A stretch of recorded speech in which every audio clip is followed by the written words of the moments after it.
వర్ధిల్లాలి భారత communist party, వర్ధిల్లాలి. సస్పెండ్ చేయాలి సిపిఐ నాయకులపై అకారణంగా దాడి చేసిన సిఐ గారిని వెంటనే సస్పెండ్ చేయాలి. సస్పెండ్ చేయాలి. సిపిఐ నాయకులను అకారణంగా కొట్టిన సిఐ వెంటనే సస్పెండ్ చేయాలి. సస్పెండ్ చేయాలి. టౌన్ చట్టం ప్రకారమే లంచం ఒక నేరమంట.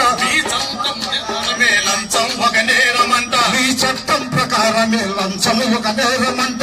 ఈ చట్టం ప్రకారమే లంచం ఒక నేరమంట. లంచమంటే ముట్టనూరు చాలా మంచి ఊరు.